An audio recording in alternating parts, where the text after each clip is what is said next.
क्या आप जर्मनी आना चाहते हैं? मुझे आवाज़ नहीं आई, ज़रा ज़ोर से कहें। आना चाहते हैं कि नहीं आना चाहते? आना चाहते हैं। वाह भाई वाह।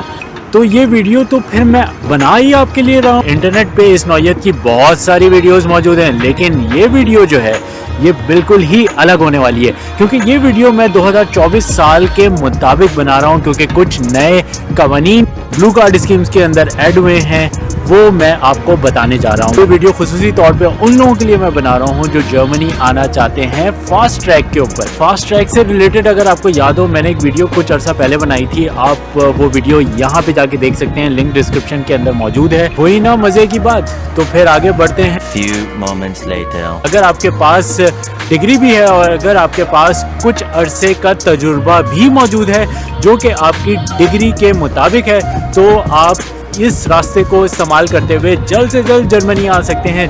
अगर आप इंजीनियर हैं या अगर आप डॉक्टर हैं या एटसेट्रा, अगर आपके पास कोई भी साइंस एंड टेक्नोलॉजी की डिग्री है जिसको हम स्टेम फील्ड कहते हैं यहाँ पे, तो आप बासानी ब्लू कार्ड के लिए क्वालिफाई कर सकते हैं। लिहाजा दिल बर्दाश्त ना हो, क्योंकि वो लोग जो कि नॉन स्टेम फील्ड से ताल्लुक़ रखते हैं, यानी मैनेजमेंट या दूसरी फील्ड जो कि साइंस से या इंजीनियरिंग से या टेक्नोलॉजी से ताल्लुक़ नहीं रखती, उनके लिए थोड़ा सा मुख्तलिफ क्राइटेरिया है, तो उसके लिए थोड़ा इंतज़ार कीजिए। उसके लिए भी एक वीडियो बहुत जल्द आने वाली है। तो जो लोग स्टेम फील्ड से ताल्लुक़ रखते हैं उनके लिए क्राइटेरिया 2024 जनवरी में थोड़ा सा मुख्तलिफ हो गया है, और बल्कि बहुत आसान हो गया है। किसी ज़माने में ब्लू कार्ड के अंदर आपको ये दिखाना पड़ता था कि आपके पास जर्मनी के अंदर जॉब ऑफ़र है जो कि सालाना तकरीबन 54,000 यूरो से ज़्यादा की है, तो आप ब्लू कार्ड के लिए क्वालिफाई करते थे।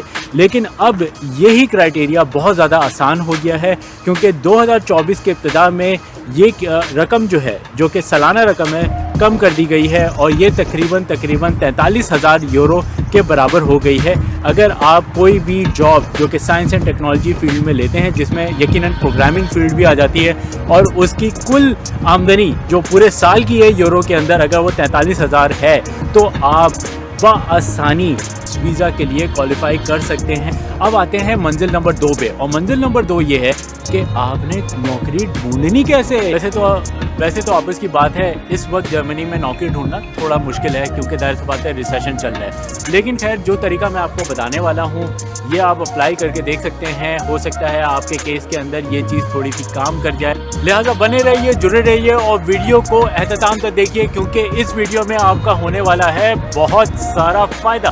तो आपको एक काम लाजमी करना पड़ता है, और वो काम ये है कि अपनी बेस क्वालिफिकेशन को वेरीफाई कराना। जी हाँ, अगर आप जर्मनी आ रहे हैं और आपने बैचलर्स किया हुआ है और बैचलर्स पाकिस्तान की किसी यूनिवर्सिटी से किया हुआ है, तो ये आपकी ज़िम्मेदारी बनती है कि आप अपनी बैचलर्स डिग्री को वेरीफाई कराएं। एजुकेशन 2 बॉडीज़ करती हैं, एक है ज़ैप और दूसरा एनालिप। इन दोनों के लिंक्स मैंने डिस्क्रिप्शन में दिया हुआ है।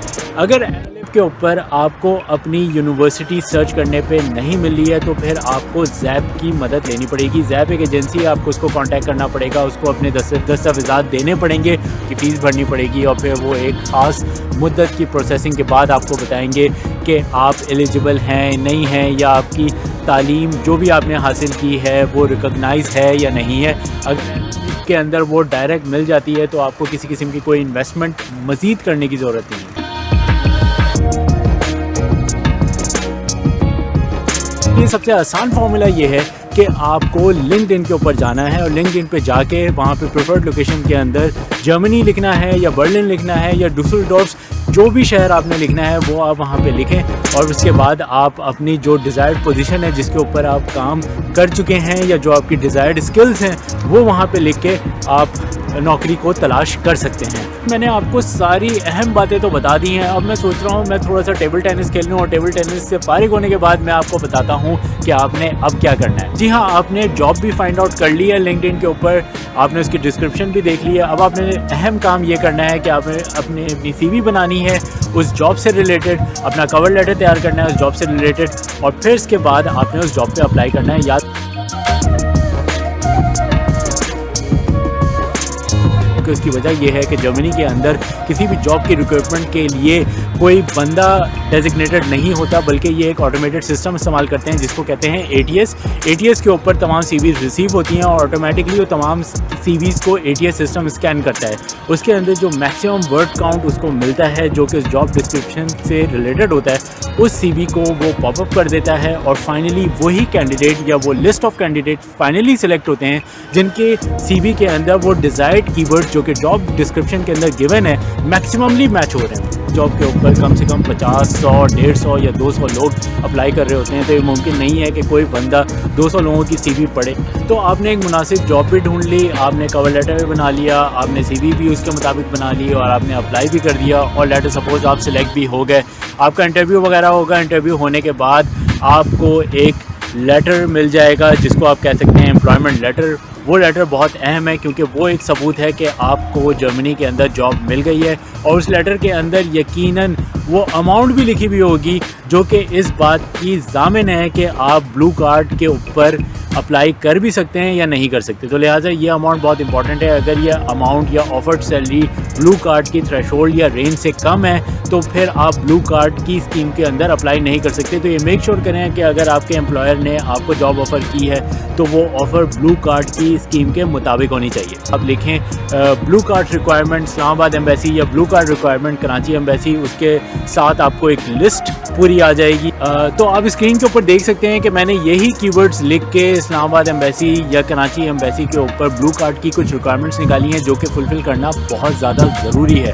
तो ये तमाम रिक्वायरमेंट्स आप 1 to 1 फॉलो अप करें और अगर इसमें से कोई भी शिकन फुलफ़िल आप नहीं कर रहे हैं तो इसके मतलब है पहले आपको वो चेकलिस्ट कंप्लीट करना ज़रूरी है अपॉइंटमेंट लेने से पहले।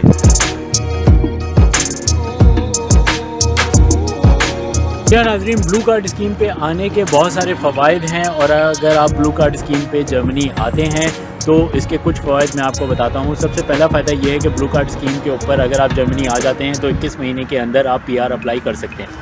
फ़ायदा नंबर 2 ये है कि अगर आपकी बीवी है या आपके बच्चे हैं तो ऑब्वियसली बच्चे तो डिपेंडेंट बन के आ सकते हैं, बीवी भी डिपेंडेंट बन के आ सकती है। लेकिन अगर आप ब्लू कार्ड स्कीम के तहत नहीं आ रहे तो आपकी बीवी को कम से कम A1 सर्टिफिकेशन पाकिस्तान से करनी पड़ेगी।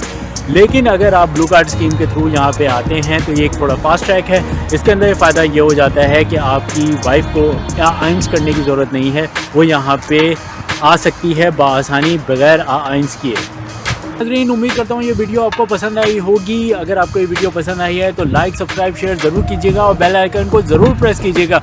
इसी के साथ अपने मेज़बान को दीजिएगा इजाज़त। अगर ज़िंदगी रही तो अगली वीडियो में ज़रूर मुलाकात होगी। अपना ख्याल रखिएगा। अल्लाह हाफ़िज़।